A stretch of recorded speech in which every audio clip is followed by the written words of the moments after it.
young, beautiful voice in the background, and that's good. That makes us all feel young. I want to thank everybody for being here on the 200th day in office. This is 200 days already. Time flies. But we have a country that's the hottest country right now anywhere in the world. A year ago, it was in a lot of trouble. It's the hottest country. And a lot of the people in this room made it that way. Perhaps the most successful and consequential first 200 days, they say, of an administration in history. So let's hope they keep saying it. There they are right there. I hope they keep saying it. But even more importantly, this is also National Purple Heart Day, and we're here to honor and celebrate the unyielding patriotism and grit and devotion to America's Purple Heart veterans is great emotion and great love. The Purple Heart dates back to August 7th, 1782. That's a long time, when General George Washington awarded a heart-shaped purple cloth to 3 soldiers for outstanding gallantry and service in battle. This afternoon, we're joined by dozens of Purple Heart recipients and their families, and just as General Washington did 243 years ago, today we give our everlasting thanks to you and your unbelievable families. We want to thank you very much for being here. It's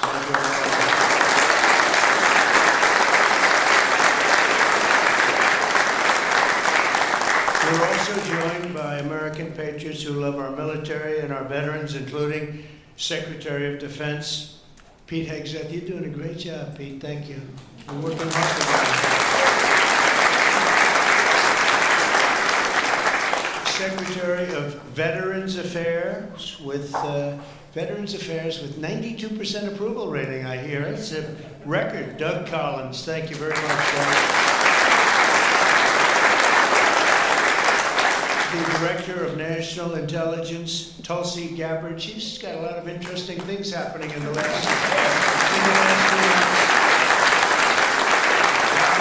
Keep it coming, Tulsi, keep it coming. Chairman of the Joint Chiefs of Staff, General Dan Kane, my friend. We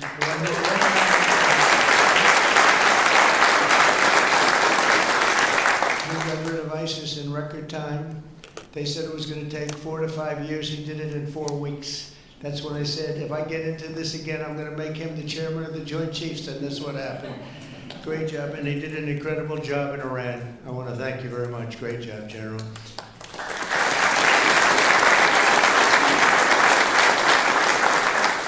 Deputy Secretary of Energy and Purple Heart recipient, James Danley. James, thank you very much, James.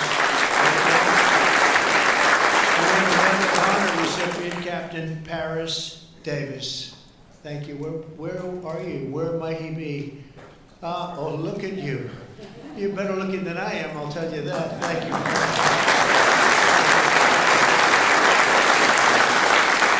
We're also joined by the Marine Corps veteran who co-managed my 2024 campaign, a fantastic talent in many ways after he was wounded in battle for our country in Operation Desert Storm, Chris LaCivetta. So where's Chris?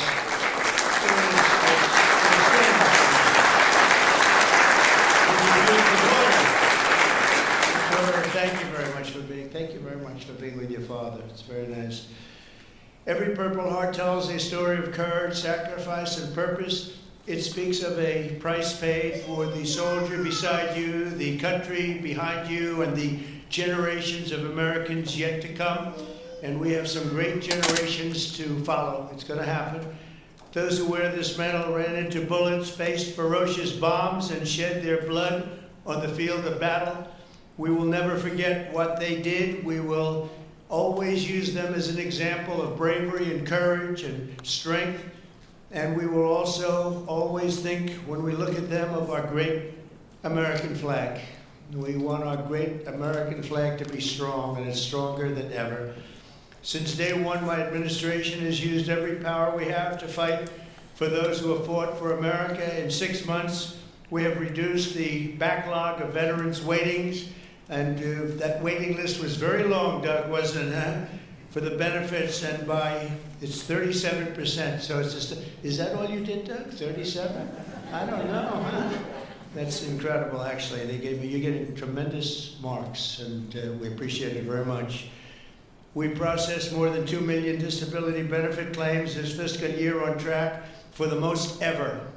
In fact, not even close. We're slashing wait times at the VA medical centers, and we're bringing back VA choice and VA accountability. As you know, we had it, and then the previous administration, let's go with the Biden administration, they decided to get rid of it. And you know, choice is where if you wait in line for an extended period, or you're not going to see a doctor for a while, you have the right to go out and get a doctor, and we'll pay for it, and you get yourself all fixed up real fast.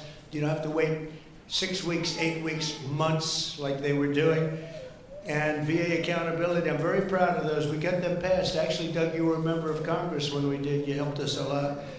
But we got them passed in the legislature, so they're with us forever. And yet Biden found a way to not use them. But VA accountability, that's when we have bad people in the Veterans Association that were taking advantage of people, hurting people, and they weren't in prime time. In prime time, they wouldn't have touched them, but they weren't quite in prime time, and they were doing bad things. They were sadists, they were thieves, and some bad people. We had 9,000 of them. We fired every one of them, and it was a great thing. And then he put some of those people back. I don't know why they did that, but they did it. But we got them out again, I think, Doug, right? So it's good. So we had VA choice, VA accountability, something we're very proud of. I'm also working to keep my promise to end veterans' homelessness in America. In May, I signed an executive order to open the National Center for Warrior Independence in Los Angeles, California, which will house up to 6,000 homeless vets. It's going to be beautiful.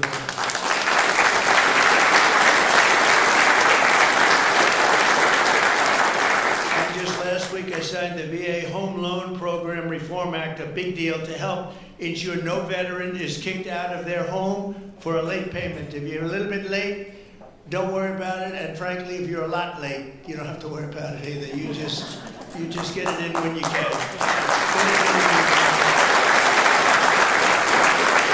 America's veterans have done their duty for us, and under the Trump administration, we are doing our duty for you. Okay? That's the way it's supposed to be. One of our brave soldiers with us today is Army Veteran Specialist Kevin Jensen. In 2008, Specialist Jensen was a gunner in a Humvee racing to support a platoon ambushed by the Taliban in Afghanistan. His vehicle was hit by a roadside bomb, flew 10 feet. He flew 10 feet up into the air and exploded in flames. The whole place was in flames, including, unfortunately, Kevin. But he suffered deep third-degree burns, and all over his body he was in trouble, big trouble. Despite the agony, he selflessly ran to the aid of his platoon leader, who was engulfed, or just absolutely, everyone thought he was gone. He was engulfed in fire. "Sir, I've got you. I've got you, sir," Kevin shouted and pulled his friend to safety. Specialist Jensen earned the Purple Heart, and he's here today with the platoon leader whose life he saved, and our newly sworn-in VA Undersecretary for Medical Affairs, Captain Sam Brown. Kevin and Sam, please stand, and I know Sam very well. Sam,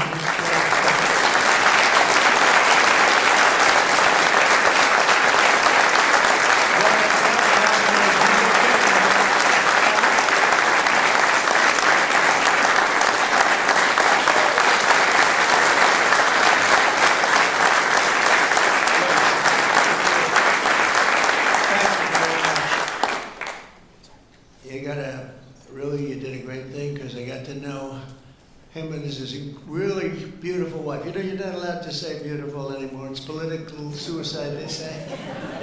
But I'll say it anyway. And the most beautiful family you've ever seen. And I just want to thank you for having done, and you for your great bravery. It's really great. Thank you both for being here. Appreciate it. Thank you. Also with us is 24-year Army veteran Brian Willett. In 2010, Staff Sergeant Willett was conducting a resupply mission in Afghanistan when his vehicle was struck by a roadside bomb. You know who did the roadside bomb, right? Salamani. Where is he? Where is he? Where's Salamani? He was the father of the roadside bomb. They say 92% of the people who got either killed or badly hurt, it was Salamani. He was the one that did it more than anybody else by far. Leaving this person very seriously injured. 7 months later, Brian's teenage son, Private Kevin Willett, who was also deployed to Afghanistan, was standing guard when insurgent forces attacked with heavy fire. The grenade knocked him out and knocked him right to the ground. He was in big trouble, but Kevin rose to his feet and successfully repulsed the attack on his camp, earning both the Purple Heart and Bronze Star for valor. And I'd like to ask Brian and Kevin to please stand wherever you may be. Hi.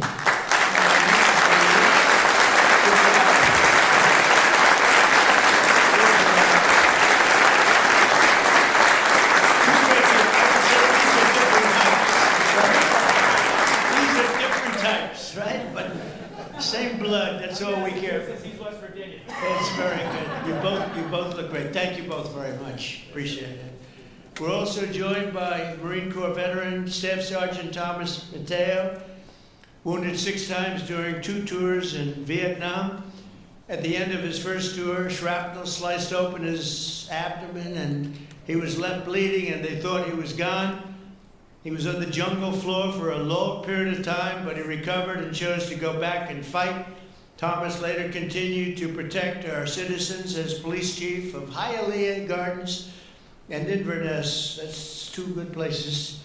We love those places. We love Florida. Every time I ran there, I won, so I gotta love it, right? Set records. We have the all-time record, Thomas. And he was one of the very rare 6-time recipients of the Purple Heart. Boy, you got hit. Where's Thomas? 6 times, you gotta be kidding. That's pretty tough stuff. And look at you, you look fantastic.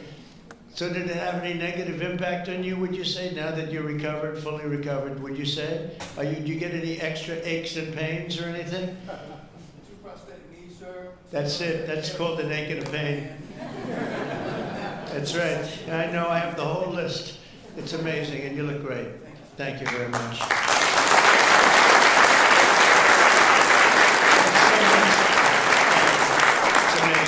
Amazing. Last year, after an assassin tried to take my life in Butler, Pennsylvania, Thomas generously mailed me one of his Purple Hearts. Many of the other veterans showed me the same unbelievable gesture of kindness, including 3-time Purple Heart recipient John Ford and Gerald Enter Jr., who also came along with us and did us a great, great favor. Gerald, John, and Thomas, I want to thank you very much. What a great honor to get those Purple Hearts. I guess in a certain way it wasn't that easy for me either when you think of it, but you went through a lot more than I did, and I appreciate it all very much. Thank you. Thank you. Where are you? Stand up, please. Please. Thank you very much. Thank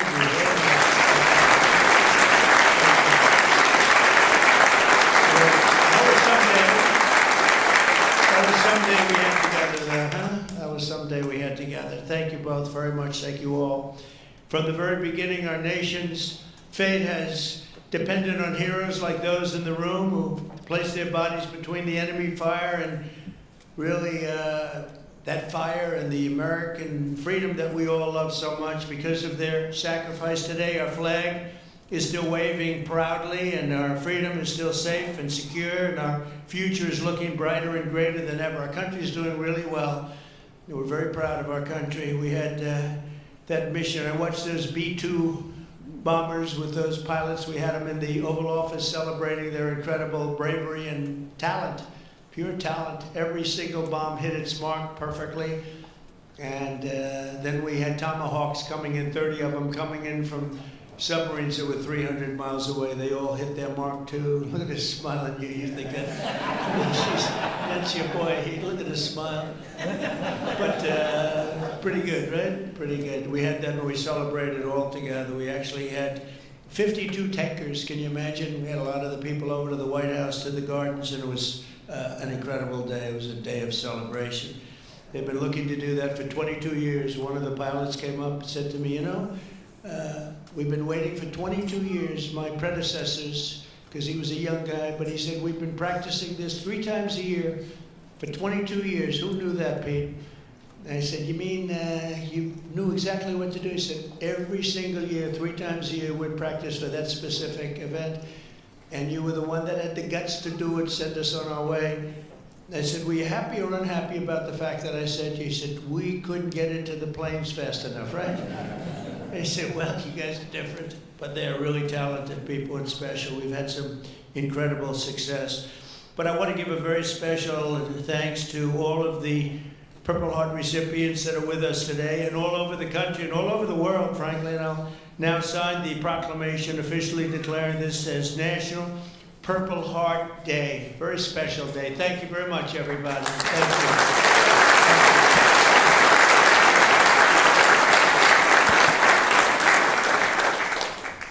All right, brother. I know who I'm giving this pen to.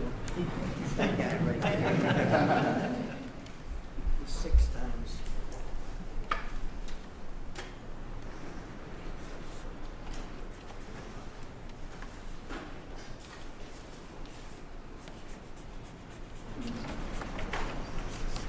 And that is not done by an auto pen.